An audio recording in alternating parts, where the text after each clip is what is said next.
marché dans Smart Bourse, comme tous les soirs, 3 experts sont avec nous en plateau. On est ravis d'accueillir Pierre-Alexis Dumont, bonsoir. Bonsoir Fabrice. Chief Investment Officer de Sycomore Asset Management, bienvenue à vous. Merci. À vos côtés, Cyriac Dayan, bonjour Cyriac. Bonjour. Gérant diversifié chez Sansot Longchamp AM. C'est vrai que Sansot, ça progresse, hein, il va falloir peut-être faire une réduction des noms parce que ça a bien progressé. Petites acquisitions. Hein. Je transmettrai le message. Oui, voilà. Et enfin, François Cabot. Bonjour François. Bonsoir Fabrice. Économiste Eurozone chez AXA IM. Voilà. Bienvenue à vous trois. Alors messieurs, c'est le scoop. Je ne sais pas si c'est un scoop, c'est plutôt peut-être... on le sentait venir quand même, la fin de cette alliance entre deux mégalos, forte personnalité. D'un côté, Donald Trump, Elon Musk, qui ont cohabité, collaboré, d'abord dans la joie, dans la bonne humeur, et puis ça s'est brutalement fini, et maintenant les noms d'oiseaux sont en train de voler. Qu'est-ce que ça vous inspire, François Cabot? On démarre avec vous, au-delà de la brouille. Qu'est-ce que ça dit de ce début de mandat de Donald Trump?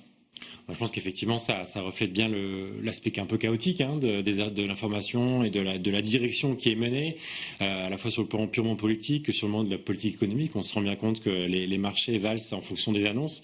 Et là-dessus, effectivement, peut-être qu'on voit la continuité de ce point de vue-là. Moi, j'aurais tendance à m'écarter de ce duo Trump-Musk et de regarder plus le duo Bessent-Trump, qui là, en l'occurrence, c'est plus la détente, c'est plus le rapprochement. Oui. Et en l'occurrence, maintenant, Musk est dehors et Bessent est dedans et plus que dedans. C'est plus rassurant que ce soit Bessent un petit peu au contrôle que Exactement, et surtout avec la mise de côté de Navarro, de Lutnick, qui étaient vraiment les plus hauts quiches côté barrière douanière, alors qu'on sait Bessent beaucoup plus accommodant, et il l'a dit depuis 10 jours, c'est vraiment la croissance qui est importante pour justement passer ce mur de la dette qui est devant nous à l'été. Et là-dessus, voilà, il vaut mieux regarder ceux qui sont dedans, parce que c'est ceux qui vont faire la politique de demain, plutôt que de regarder ceux qui sont dehors, en tout cas de mon point de vue. Bien sûr. Ayant du coup, de votre côté, je disais chronique d'une mésentente annoncée. Bon. Oui, clairement. On n'est pas surpris finalement. La question c'était quand est-ce que ça allait arriver. On savait que ça allait arriver. Vu les deux personnages, il n'y avait pas vraiment de doute là-dessus. C'est assez violent avec des noms d'oiseaux comme vous disiez. C'est assez finalement symbolique de ces deux personnes, mais finalement, quand on regarde l'histoire de Donald Trump, il y a quand même aussi une capacité finalement à changer un peu de premier partenaire. Et aujourd'hui, c'est Bessent. Alors, pour les marchés, ça serait mieux que ça le reste un certain temps, mais il est certain qu'à un moment donné, ça sera plus Bessent, ça sera quelqu'un d'autre, parce qu'il a finalement cette forme d'incertitude en permanence et cette manière de gérer à la fois sa politique, mais aussi ses relations.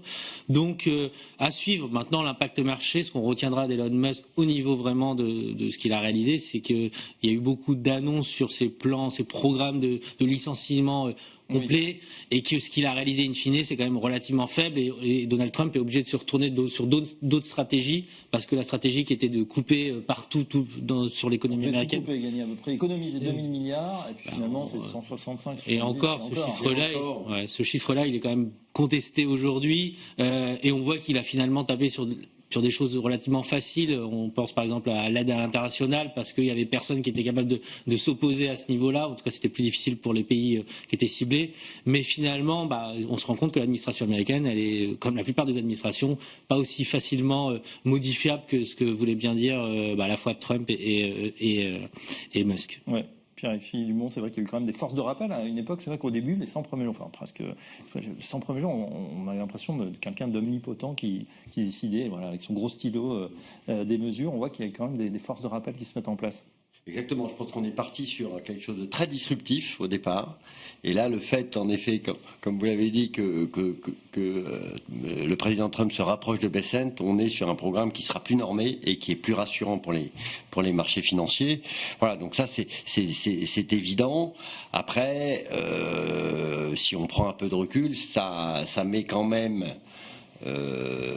en question la capacité en effet de couper rapidement les dépenses sans handicaper trop la croissance, problème qu'on a en France mais que les États-Unis finalement ont aussi, et en plus gros, voilà. Voilà, ça, c'est aussi potentiellement, mais bon, ça c'est plus dubitatif, mais c'est aussi potentiellement quelque chose qui peut un peu diviser les Républicains. Voilà, où on peut commencer à voir.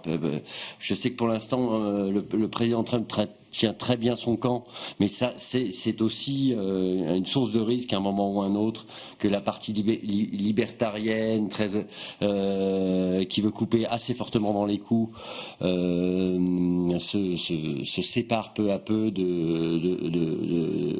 président. Donc ça, c'est aussi un point que le président devra bien gérer.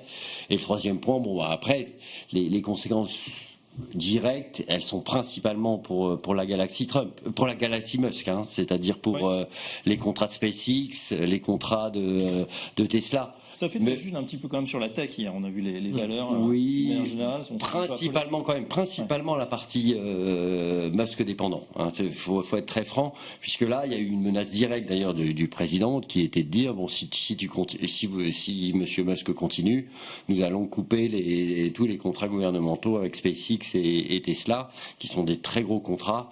Et là, on l'a vu d'ailleurs ce matin, Elon Musk a dit on va calmer le jeu et on va essayer d'avoir une approche plus constructive vis-à-vis du président. Donc, je pense que voilà, c'est clairement les péripéties maintenant qui sont assez habituelles de la présidence Trump, avec des conséquences indirectes qui sont difficilement prévisibles. Je pense que voilà, ça ne fait que valider le fait que le côté très très disruptif du début de la présidence est en train de peu à peu de retomber, et donc que derrière on a une normalisation, finalement. On a une normalisation, et donc que la normalisation des marchés financiers face à ça est finalement était une bonne anticipation pour l'instant des marchés financiers. Mais c'est vrai que d'avoir ce trublion à la tête de l'État, hein, puisqu'on disait, c'est pratiquement, on a l'impression d'un nouveau ministre de l'économie, en plus qui débarquait avec son gamin sur les épaules. C'était des images assez étonnantes, hein, quand même,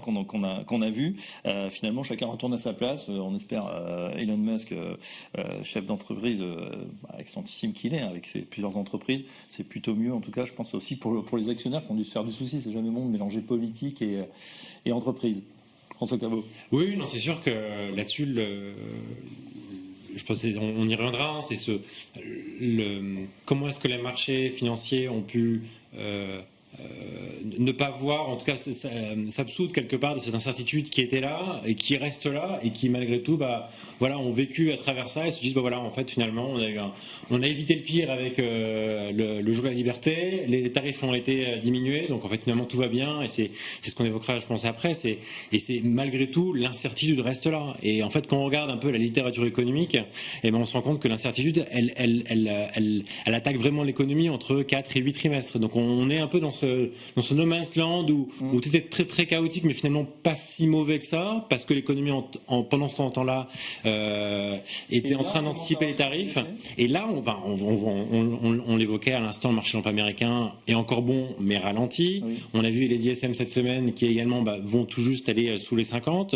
On sent la sphère stagflationniste quitter vraiment l'Europe et aller vers les États-Unis. Et donc très clairement, des taux qui sont amenés à être tendus à moyen terme, et on l'a vu ces dernières semaines sur les adjudications, quelques soucis de ce côté-là. Ouais, d'autant qu'on a peut-être un effet trompe-l'œil des effets de base entre premier et deuxième trimestre, puisqu'il y a eu, à la suite de ces annonces de tarifs, de barrières douanières, un surstockage au premier trimestre, donc finalement une activité plutôt dynamique, mais qui pourrait effectivement caler. Qu'est-ce que vous en pensez? Quel est votre scénario, Cyriac?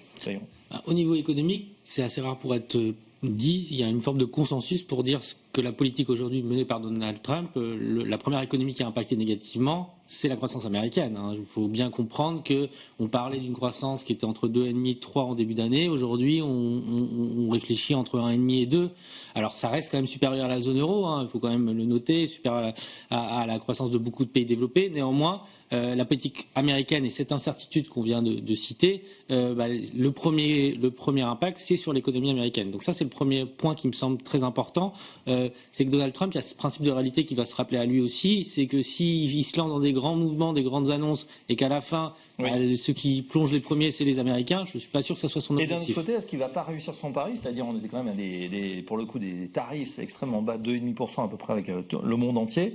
On est, alors après des annonces très spectaculaires à plus de 100%, on va revenir finalement, tout le monde va passer à la caisse, entre 10, 15, 20%.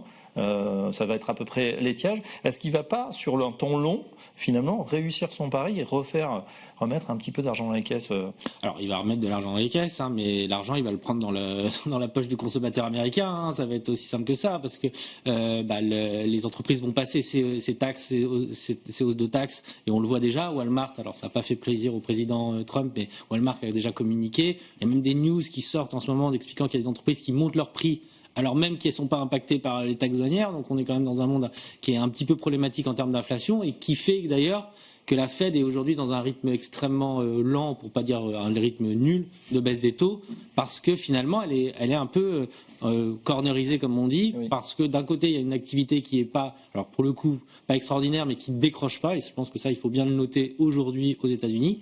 Mais d'un autre côté, les risques sur l'inflation, elles sont plutôt à la hausse qu'à la baisse à moyen terme. Aujourd'hui, on profite un peu d'un effet pétrole, mais demain, ça sera clairement la partie consommation qui va être inflationniste. Ouais, François a dit le jour de la liberté, c'est Liberation Day.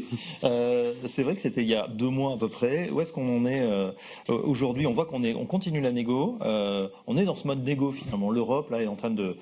Voilà, on prend un petit peu de temps, c'est normal, on est plus nombreux. On va arriver à quoi voilà. Alors, je pense qu'il y a 2 prises que vous pouvez utiliser. Le premier prix, c'est le prix des marchés. Au niveau des marchés, en fait, il y a eu un choc et on est revenu, donc il ne s'est rien passé. Quasiment. Hein. Ouais. C'est des mouvements qui sont des mouvements de volatilité. Voilà, donc ça, c'est évident. Maintenant, sur le risque politique et économique, je suis assez d'accord que, à force de choquer l'économie mondiale et de donner des coups dans un certain nombre de piliers de fonctionnement de l'économie mondiale, et que sont le commerce mondial, que sont l'indépendance des banques centrales et d'autres piliers, vous finissez par entamer un point qui est clé, qui est la confiance. Et ça, on est d'accord que nous, on a eu ce choc de confiance, cet effet de soulagement via la négociation, et on rentre maintenant dans une autre phase qui est là où on va commencer à compter les points.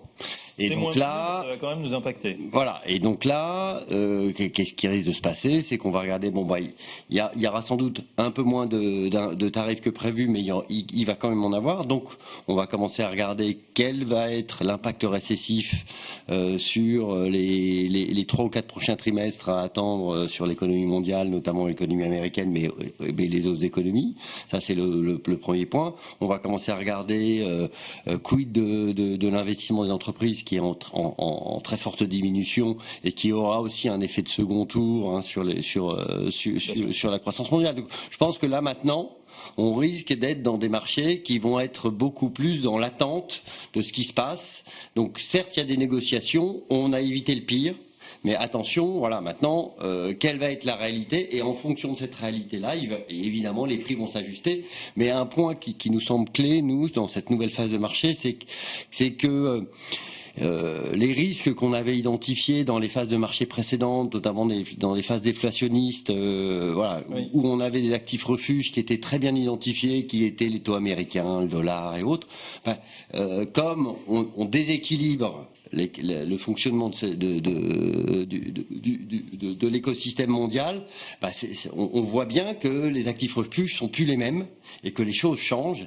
Et là, je pense que c'est à mon avis un effet qui va perdurer dans le temps et sur lequel il faut être, à mon avis, très vigilant. C'est vrai qu'en général, quand ça tend du côté action, on peut se réfugier sur les obligations. Or là, on voit que elle aussi, en tout cas du côté américain, ça a flambé et ça reste sur des niveaux relativement hauts. Est-ce que ça vous inquiète là? Pauline nous disait tout à l'heure, au-dessus de 4,45, le rendement 30 ans au-dessus de 4,90. François Cabot, est-ce qu'il y a une limite, une alerte? Non,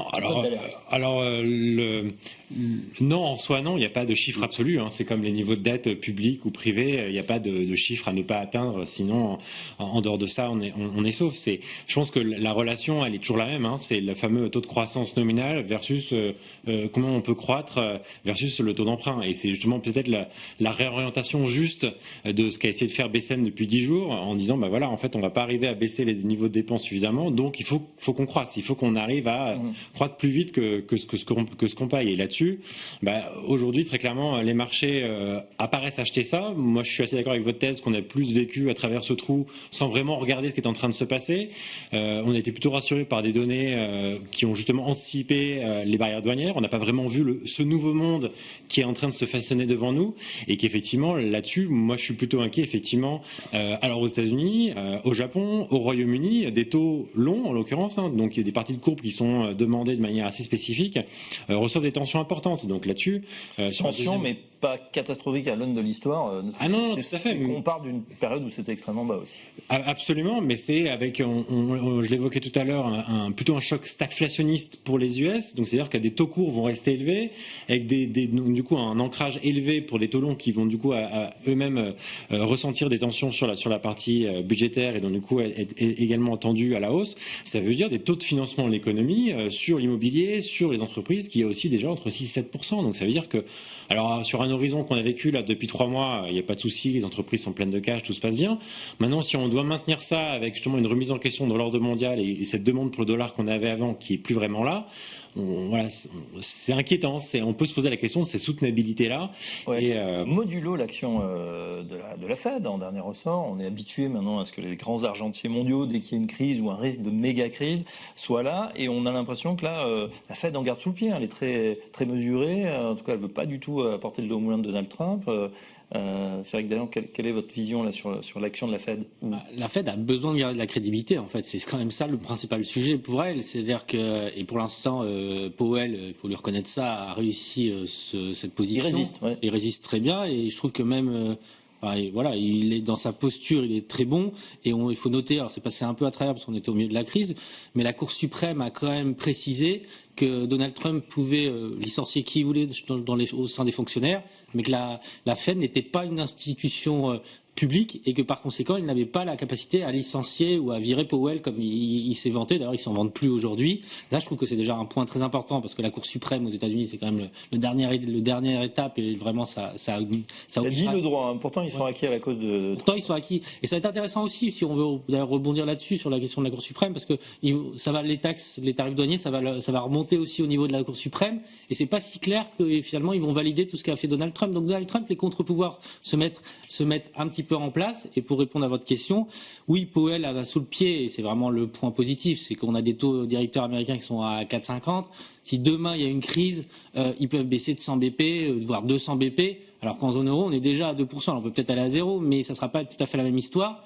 Mais j'ai pas le sentiment que, pour l'instant, en tout cas clairement, la Fed n'est pas dans la position où ils vont acheter de la dette américaine pour aider, tant que c'est pas une forme d'instabilité financière généralisée. Le jour où vraiment, en fait, finalement, les taux américains prennent 50 BP en une journée, là, étant donné la position de la Fed qui est quand même très friendly vis-à-vis des investisseurs et des marchés, je pense qu'il y aura une intervention pour stabiliser la situation. Ouais, vous avez raison, dans le sens où M. Trump, il a quand même agacé pas mal de monde, ses partenaires commerciaux, alliés, ennemis. Il a montré les dents du côté de la Chine, qui lui a bien répondu et qui lui a dit nous, si on n'a pas de besoin, on va se délester aussi de cette dette. Il y a peut-être eu déjà une intervention, on ne sait pas. Mais c'est vrai qu'en tout cas, voilà, ça pourrait être le scénario où les États-Unis achèteraient leur propre dette beaucoup plus qu'ils ne le font aujourd'hui. Oui, alors c'est le put, c'est le boucan central. Alors il faut quand même dire que c'est un put qui est assez éloigné, c'est-à-dire que on n'ira pas au défaut de paiement. Voilà, ça c'est sûr, mais ça veut dire qu'il y aura quand même des corrections sur les actifs risqués, sur les taux corporate et autres qui seront très très sensibles avant que la Fed n'intervienne. Ça, Ouais. c'est évident, parce que là, ça voudra dire qu'en effet, on est dans une situation où sans doute il y a une fuite du dollar, que les niveaux de taux réels sont ingérables pour... Ouais, ce serait panique à bord. Hein. Ce serait un peu panique à bord. Donc voilà, ils feront le job comme ils l'ont fait avant. Mais voilà, faut évidemment pas le souhaiter. Et là-dessus, on voit bien d'ailleurs que, comme je le disais en écho, hein, ces phénomènes de contre-pouvoir font que finalement maintenant les marchés s'inquiètent un peu moins. Idem sur la partie tarification. Alors, on va se poser la question tout à l'heure, est-ce que les marchés sont trop complaisants justement par rapport à la situation est-ce qu'on ne pourrait pas s'inquiéter un petit peu plus? Mais je voudrais qu'on aborde notre page européenne, si vous voulez, revenir sur notre continent, où on parle du reflux de l'inflation, qui va finalement maintenant assez vite. Alors après l'inflation de ces dernières années, on en a beaucoup parlé, qu'on a subi évidemment, est-ce qu'on se dirige vers une désinflation massive? François Cabot, on démarre avec vous. Non, je crois pas. Je crois qu'effectivement, il y a des éléments volatiles à très court terme qui ont fait qu'on a eu un peu un trou d'air avec une inflation totale à 1,9 hein, pour le mois de mai. Quand vous regardez la situation... C'est conjoncturel? C'est conjoncturel, c'est des effets Pâques qui étaient de très saisonniers sur lesquels je pense qu'il y a besoin de revenir et il n'y a pas de trou d'air qui nous attend, si ce n'est effectivement, comme Cyril l'a noté, les prix du pétrole qui font qu'on va atterrir à peut-être un 4, un 5 en milieu d'année prochaine pour après remonter. Je pense que ce qui est important à regarder là-dedans, c'est évidemment l'inflation sous-jacente et derrière, c'est les salaires. On a vu les salaires qui ont fortement décéléré, mais un marché du travail qui, même s'il se détend doucement, reste tendu. Donc je pense qu'il y a, en tout cas de mon point de vue, très peu d'inquiétude à avoir une désinflation qui nous mènerait vers une déflation comme on l'a eu post-crise de la dette souveraine. Donc je pense qu'on très clairement, on a un choc conjoncturel avec la guerre commerciale. J'évoquais un choc stagflationniste pour les US, donc peu de croissance, de l'inflation. Est-ce qu'on n'est pas dans cette situation? Et alors non, nous on a clairement un choc de demande qui nous arrive dessus. Et donc c'est pour ça qu'on voit effectivement, pour nous, une BCE baisser les taux à 1,50 parce qu'avec un trou d'air d'inflation, avec une croissance qui va décélérer. Mais par contre, à moyen terme, on voit bien que les anticipations d'inflation sont bien ancrées, qu'il n'y a pas de question sur le marché de l'emploi d'aller avoir des salaires trop bas. Ouais. Et donc là-dessus, je pense qu'effectivement, peut-être des petites pressions à la baisse à court terme, mais à moyen terme, on est là où en tout cas, où la BCE souhaite être. Et c'est d'ailleurs son grand message d'hier, qu'en fait, à 2%, ils sont bien modulo, effectivement, les négociations tarifaires du 9 juillet. Voilà, Madame Lagarde, c'est vrai, qui intervenait sur France 2 hier et qui disait finalement tout va plutôt bien, elle était très rassurante, l'euro va bien, l'Europe va bien. C'est vrai que c'est pas de panique, en tout cas là, du côté de Madame Lagarde, qui suit son petit bonhomme de chemin. On lui a reproché peut-être de ne pas avoir baissé assez vite les taux pour redonner un petit peu d'air à la croissance. Qu'est-ce que vous en pensez, Cyril Dayan? Pour le coup, je peux être critique vis-à-vis de la BCE, je ne ferai pas ce procès-là. Je trouve que justement, ils ont été assez proactifs. On est quand même parti de 4 et on est à 2 aujourd'hui, assez rapidement. Avant la Fed, il faut quand même le noter. Non, je trouve que la politique monétaire de la BCE, elle a été bien, elle a été bonne, elle a été bien faite. Là, on arrive un peu au bout du chemin, on arrive à la partie facile, c'est-à-dire que voilà, les 2%, arriver à 2%, c'était finalement assez logique. Ouais. Maintenant, le chemin était bien balisé. Était bien balisé, exactement. Quand on arrive justement à cet objectif, qu'est-ce qu'on fait après? Parce que plus on baisse, comme vous disiez tout à l'heure, au contraire de la Fed, là, on n'aura plus tellement de cartouches en réserve. C'est pour ça que je pense qu'ils ont un peu levé le pied, en tout cas dans le discours, parce que les investisseurs étaient déjà en train d'anticiper des 25 ou 50 BP très rapidement, enfin peut-être plus rapidement que ce que voulait la BCE, et donc la logique est plutôt de dire wait and see, voyons comment ça évolue, si l'inflation réellement est dans cette dynamique de poursuite de sa baisse, si les tarifs douaniers, voilà, les banques centrales sont comme nous, ont zéro visibilité sur comment ça va fonctionner tout ça, et donc voyons comment les tarifs douaniers vont impacter l'économie américaine, mais aussi européenne. Oui. Il y a un élément qui est quand même notable, je trouve, sur la zone euro, c'est cette résilience, cet élément qu'on a peu connu. C'est par exemple, si on regarde les PMI, qui sont des indicateurs avancés, en zone euro, on est plutôt dans une dynamique de rebond. Alors, on partait de bas, on était en dessous de 50, mais on est dans une dynamique de rebond. Ce qui n'est pas le cas de la plupart des pays développés ou des pays émergents. Donc, c'est assez, pour le coup, sympathique, et ça va dans le sens de Mme Lagarde, de dire que la zone euro, actuellement, est plutôt dans le bon sens, ce qui n'a pas toujours été le cas. Et malgré cette dynamique, voilà, seconde estimation, on vient d'avoir les chiffres tout à l'heure, troisième estimation du PIB, on est quand même sur des 1%, 1,2%, c'est pas ce folichon. Non. Alexis Jumont. Non, on reste dans des contextes de croissance molle et de croissance plutôt en ralentissement, c'est évident, et ça pourrait même être sans doute révisé encore potentiellement un petit peu à la baisse, mais moi je pense que force est de constater, je suis assez d'accord, qu'en relatif, finalement, la zone euro est plutôt mieux qu'avant. Voilà, c'est-à-dire que c'est pas terrible. C'était le mouton noir des marchés. Voilà, c'était le mouton noir. Là, finalement, la croissance américaine est en train de converger assez rapidement vers la croissance de la zone euro. Les autres pays développés ont aussi des sujets. Donc, en relatif, sincèrement, et c'est souvent ce qui est important, hein, puisqu'on est avec des partenaires, c'est un contexte qui est certes dégradé globalement, mais en relatif, la zone euro, finalement, sur les 6 à 9 derniers mois, s'en est plutôt assez bien tiré, avec des effets notamment de prévisibilité des banques centrales et de pression des banques centrales de la part du politique qui est beaucoup moins fort en zone euro qu'aux États-Unis. Et ça aide aussi à crédibiliser le discours. Maintenant, je suis assez d'accord. On est à 2. Quand on continue à baisser en dessous de 2, l'efficacité marginale des baisses, elle commence à être moindre. Donc on a fait le facile. Voilà, et il faut espérer qu'on ait un contexte économique qui tienne bien et qu'on ne soit pas obligé encore de baisser trop. Nous, on anticipe qu'ils vont sans doute passer leur tour à la prochaine réunion cet été pour se donner un peu de temps pour prendre des décisions pour la rentrée. D'accord. C'est vrai que par rapport au Trumperie, on a l'impression que l'Europe fait figure de bon élève, de gens assez modérés, hein, et c'est peut-être ça aussi qui rassure les marchés. Pour autant, on peut se dire, vous aviez dit tout à l'heure, c'est vrai que finalement, si on était parti en grandes vacances, qu'on revient, par rapport au début d'année, bon, on a perdu quelques pourcentages, c'est vrai qu'on a fait un début d'année tonitruant, mais on est à l'étiage, hein, finalement. Est-ce qu'on est revenu trop fort trop vite? Est-ce qu'on est complaisant par rapport à ce que les marchés sont trop complaisants par rapport à ce qui se passe aujourd'hui et au risque que on a évoqué en première partie? François Cabot. Alors sur la partie macro, pour moi il y a pas de doute, hein. C'est clair que oui, ils sont complètement complaisants. On a des tarifs qui ont triplé ou doublé ou triplé pour le meilleur des cas, donc ils sont bien par rapport à ce qu'on avait en 2024. Donc là-dessus, il y a un effet qui va se faire sentir. Les données économiques ont été bonnes jusque-là parce qu'on a anticipé ces tarifs, donc on a exporté beaucoup. C'est-à-dire ce que reflète cette très forte révision du premier trimestre à la zone euro, c'est l'Irlande et c'est l'Allemagne, mais derrière il n'y a vraiment pas grand-chose. Donc là-dessus, je modérais de mon point de vue le propos sur le fait que ça se passe si bien que ça en Europe. C'est vrai que pour l'instant, on n'a pas encore vraiment vu le choc, parce qu'aussi on a eu cette pause de tarifs jusque-là.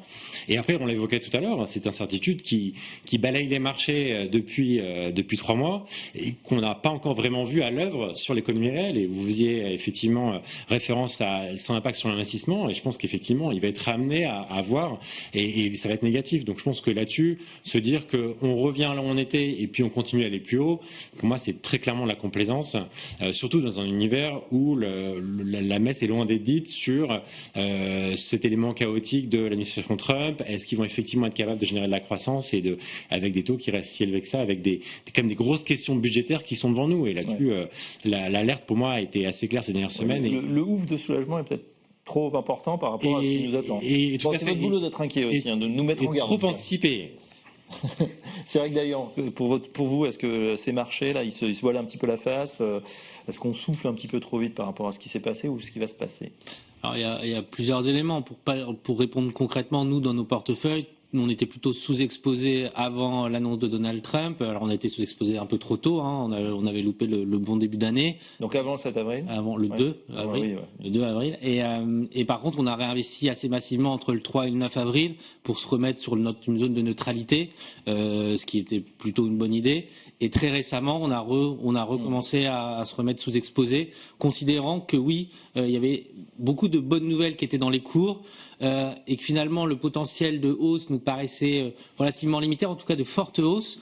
Il y a des éléments techniques qu'on voit moins, mais qui sont par exemple des gestions systématiques qui ont été obligées de racheter dans la hausse et qui ont vraiment soutenu massivement. Et nous, on suit ça de manière assez détaillée. Et pour le coup, elles arrivent aussi un peu à la fin de leur mouvement. Donc on a l'impression que tout le monde arrive un peu à la fin du mouvement. Et je rajouterai un point qui peut faire sourire, mais qui marche plutôt bien, c'est la saisonnalité.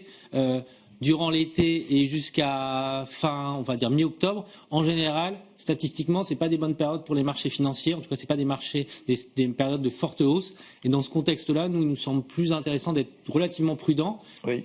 sans dire qu'on va être dans un scénario fin du monde, mais avec une baisse de quelques pourcents qui nous permettrait de racheter à meilleur compte. Donc là, vous les avez un peu allégés. Exactement. Donc sell in May and go away. Exactement. On vend en mai et la fin du dicton. Logiquement, Come back on Ledger's Day qui est début septembre, mi-octobre. plutôt en octobre, début octobre. Voilà. Votre sentiment c'est pas drôle Pierre parce Simon. qu'on est assez d'accord. Je vais essayer de vous avez nourrir fait pareil, le débat. vous avez Oui, on a eu tendance un peu à s'alléger.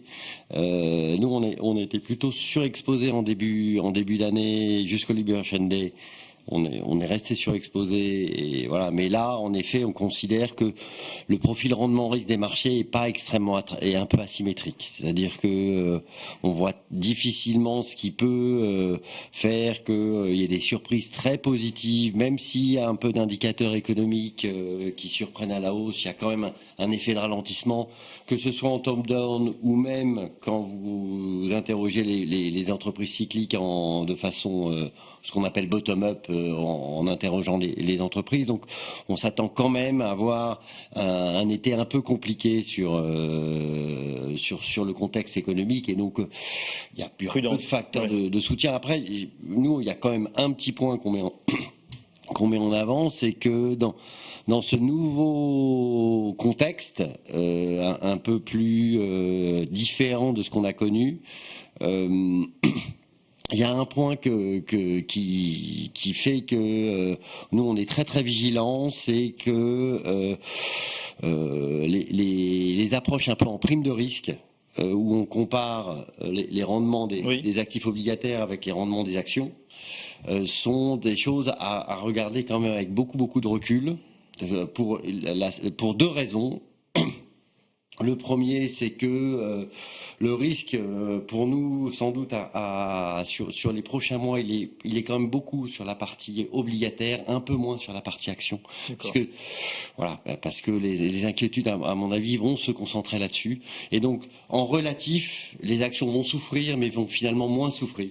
Sachant qu'on n'a plus forcément une décorrélation action-obligation. Oui, voilà. On voit tous les actifs en général qui ont un coup de torchon généralisé. Et le deuxième point qui est clé, pour disons ces visions un peu fondamentales où on compare les rendements des actifs à moyen terme, c'est que les effets de flux, par contre, sont très positifs sur les actions et très négatifs sur les taux. C'est-à-dire que vous avez de plus en plus de déficit à financer. Oui. Par contre, sur les actions, vous avez des rachats d'actions au rythme de 1 trilliard par an aux États-Unis. Et donc, au final, ça veut dire que finalement, il y a un effet réelle, non, mais finalement, vous créez une sorte d'effet rareté. Ouais. Qui va sans doute entretenir, disons, le niveau relatif des marchés actions par rapport au marché de taux, tout simplement parce que à court terme, c'est l'offre et la demande qui font. Donc priorité aux actions. Nous, on reste assez exposé aux actions, même si on a allégé et que maintenant on est sous-exposé par rapport à nos pivots, mais on n'aura pas tendance à très fortement accentuer cette sous-exposition. On préfère rester aujourd'hui dans le contexte actuel avec peu de visibilité, très diversifié sur l'ensemble des actifs. La diversification, le mot-clé, toujours pas. Alors tiens, justement, on ouvre notre dernière page, justement, allocation, que faire dans ces conditions qu'on a évoquées, donc prudence, peut-être pas à vide gros temps, mais on sent que voilà, il y a quand même des menaces. Qu'est-ce qu'on fait? On a parlé un petit peu actions, obligations, autre chose. François Cabot, qu'est-ce que... Je pense qu'il y a quand même des grosses questions de timing aussi qui se jouent. Donc je l'ai évoqué le 9 juillet, la date du nouveau jour, la Libération 2. Donc c'est la date des 90 jours. C'est bien, comme toute bonne saga, on a on a une suite, on a de quoi s'occuper de ce côté-là. Donc là-dessus, effectivement, on a évoqué les questions commerciales qui sont plutôt bien passées, les accords alors avec la Chine, avec le Royaume-Uni, ça a l'air de se bien passer avec d'autres pays. Pour l'instant, pour l'Union européenne, on n'a rien. On espère qu'effectivement, les bonnes nouvelles qui transcrivent dans les journaux quotidiennement... Vous faites des scénarios, excusez-moi de vous couper, tiens, si c'est 10%, 15%, 20% Absolument. plus, on regarde. Ah oui, c'est comme ça qu'on travaille, justement, c'est sur... les hypothèses. Exactement, sur les hypothèses de quelle est l'imposition des tarifs douaniers des US, est-ce que la zone euro... À combien ça dérape, par exemple? Parce que Christine Lagarde, elle disait, on n'a plus que 17% d'exposition par rapport aux... Donc pour l'instant, aujourd'hui, sur l'impact direct, nous, on l'évalue entre 0,5 et 0,6 d'impact direct à cause des tarifs douaniers, soit à quoi vous devez rajouter les questions d'incertitude. Et donc, c'est la raison pour laquelle, post-jour de la libération, on est passé d'un scénario de croissance sur la zone euro de 0,8-1,2 sur 25-26 à 0,7-0,5, parce qu'on a enlevé 0,8 sur notre croissance cumulée 25-26, parce que c'est ce que nous donnaient les élasticités, effectivement, quand vous regardez l'effet direct, puis l'effet, effectivement, incertitude, donc du ralentissement de la demande et l'investissement qui va derrière. Donc là-dessus, c'est pour ça que nous, on reste sur le fondamental de croissance quand même très prudent, avec évidemment de la réactivité à avoir autour de cette deadline du 9 juillet. Et c'est la raison pour laquelle, justement, on pense que la BCE a été assez, entre guillemets, un peu joueuse de dire... Ok, on s'arrête là, mais on est prêt à agir et on verra en fait le 9 juillet ou après comment est-ce qu'on sortira avec, pour nous en tout cas, des baisses d'eau supplémentaires en septembre et en décembre à 1,50. Alors est-ce qu'en cas, je sois plus précis, de baisse de tarifs, hausse des tarifs, contenus, 10%, entre 10 et 15%, est-ce qu'à contrario, on pourrait avoir de nouveau, se dire finalement le plus dur est passé et avoir un retour des investisseurs sur les marchés actions en particulier? Non, je pense pas, parce que 10-15 c'est le consensus aujourd'hui, c'est que finalement si ça se passe comme ça, on va finalement refocaliser sur l'impact réel au niveau des résultats des entreprises, parce qu'un élément qu'on n'a pas cité pour l'instant, qui est très important sur le rebond d'avril, c'est la performance et les résultats des entreprises américaines, qui encore une fois ont été stratosphériques. On attendait entre 7 et 8% de croissance, c'est sorti à 14. Même en zone euro, où on est souvent déçu, ça a été plutôt bien orienté. Donc la vérité, c'est qu'entre 10 et 15 sur les tarifs douaniers, c'est aujourd'hui assez consensuel. Il faudrait s'asseoir 5-10 finalement. 5-10, mais il semble très peu probable. Je pense que le 10, il faudra vivre avec ce 10, mais si c'était que 10, peut-être que le marché se dirait bon, il y a une petite prime, mais la petite prime, elle sera pas extraordinaire. Pour que le marché aille plus haut, vraiment plus haut, je pense qu'il faudrait que finalement l'activité reparte et que les entreprises se disent bon globalement on y va. Ce qui me semble un scénario plutôt optimiste. C'est pour ça que, pour répondre à votre question, nous, sur la location, la classe d'actifs qu'on privilégie aujourd'hui, c'est le crédit, parce que certes, il peut y avoir de la volatilité sur les taux, etc., les taux souverains, mais le crédit, avec le portage qu'il y a, tant qu'on n'est pas dans un scénario un peu fin du monde, récession, on trouve que voilà, avec les coupons qui tombent, les entreprises qui sont capables de payer leurs dettes, c'est une classe d'actifs. Donc la dette plutôt corporate. Corporate, plutôt high beta. Nous, on trouve que le high yield, la dette, la subordonnée bancaire en particulier, sont très intéressants, même les corpos émergentes. Donc toutes ces classes d'actifs-là nous semblent pertinentes dans une construction de portefeuille en diversification. On l'a cité tout à l'heure. Le mot-clé, c'est en reste quand même d'être bien diversifié géographiquement et sur les classes d'actifs, avec quelques overweight, typiquement le crédit de notre côté. Mais surpondération, oui, excusez-moi, surpondération. Maintenant que vous êtes multi-boutique, je ne sais pas comment on dit, c'est peut-être à l'international, effectivement. Mais c'est surpondération sur le crédit, mais globalement, sur les actions, je pense qu'il faudrait des nouvelles et des vraies bonnes nouvelles pour aller beaucoup plus haut. Ouais, et en même temps, on l'a dit, donc cette période de flottement d'incertitude, c'est rare que les marchés prennent une direction très, très, très active. Pierre Dumont, sur le crédit, donc vous le disiez tout à l'heure, c'est quelque chose que vous regardez également? Ah oui, on est d'accord encore. C'est vrai que c'est le reflet de position d'attente. C'est-à-dire que on n'a pas du tout un scénario de fin du monde.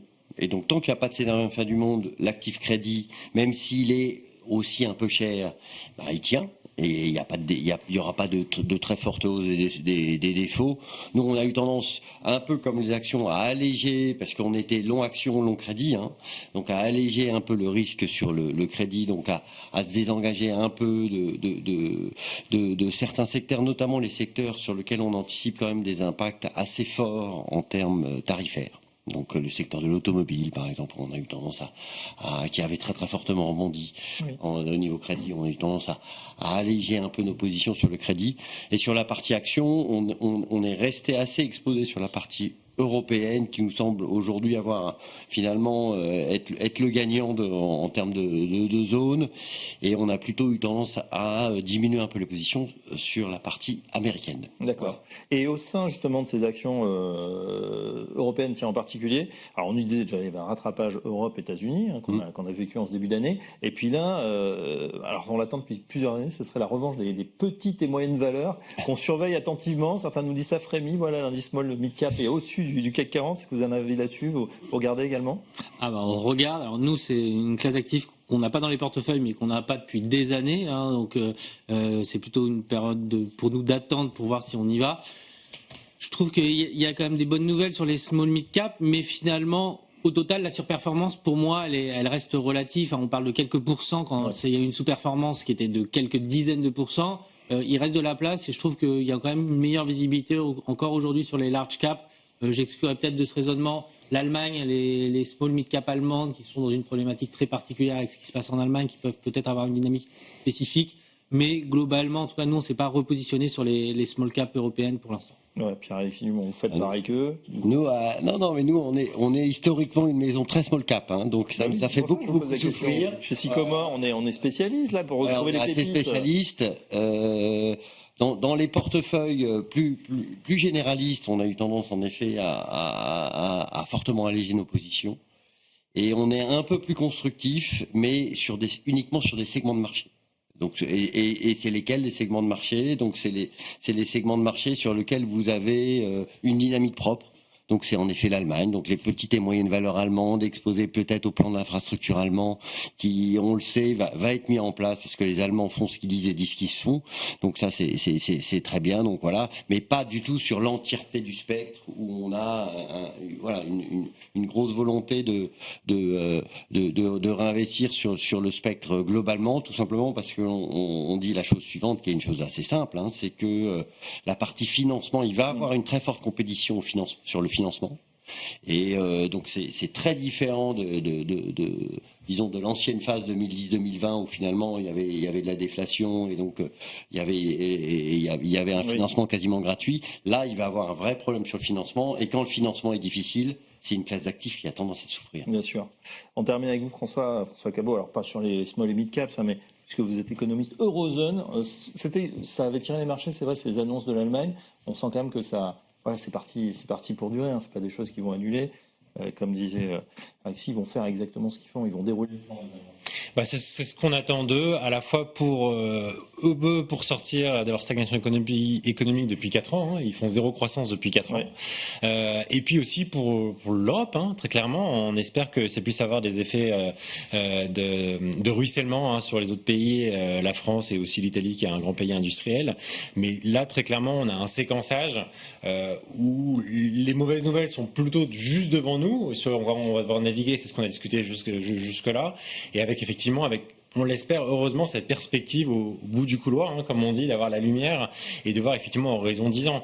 L'évaluation qu'on a faite de ce plan dès qu'il va être implémenté et mis sur le papier par le gouvernement pendant l'été, c'est qu'en gros le potentiel allemand aujourd'hui de croissance réelle c'est 0,4-0,5 par an et qu'à horizon 10 ans vous triplez ce potentiel. Donc vous arrivez à 1,50-1,75. Donc si effectivement ça se passe bien et qu'ils font ce qu'ils disent, à voir si c'est effectivement le cas. Il y a un vrai cas à faire pour l'Allemagne et pour l'Europe d'avoir un meilleur potentiel de croissance. Et ça, c'est tout bon à la fois pour l'actif réel, tout comme pour les questions de financement qu'on évoquait par ailleurs avec une meilleure croissance. Allez, on leur fait confiance à nos voisins allemands, Deutsche Qualität. On espère que ça va infuser sur toute l'Europe. On en a besoin en tout cas. Merci messieurs. François Cabot, économiste Eurozone chez AXA IM, Cyriac Dayan pour Sens Longchamp AM et Pierre-Alexis Dumont chez Sycomore Asset Management. À très bientôt sur Smart Bourse. Tout de suite, on enchaîne avec l'œil du pro.